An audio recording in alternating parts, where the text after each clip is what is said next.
Hi, I'm Lisa Anderson with this week's Supply Chain Byte. You'd have to be hiding under a rock not to be thinking about the power of manufacturing and this week's bombshell tariff announcement. Let's take a step back. The trade deficit is at $1.2 trillion. Since 1997, 5 million manufacturing jobs, 90,000 factories have been lost. Why does this matter? For every dollar invested in manufacturing, $2.67 is added to the economy, according to the National Association of Manufacturers. Is it no wonder that everyone wants to be a manufacturing powerhouse? Thus, circling back to tariffs, that is why the announcement of reciprocal tariffs, in essence fairer tariffs, has been announced. But will that cut it? No. Near term, in fact, it'll probably be inflationary as deals are negotiated and investments occur.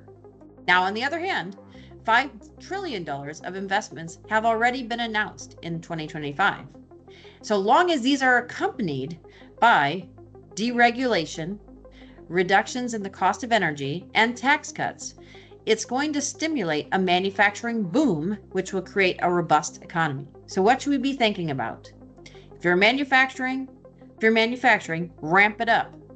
Be thinking about reconfiguring supply chains, diversifying supply, and investing in talent and technologies to take advantage of the opportunities in the future.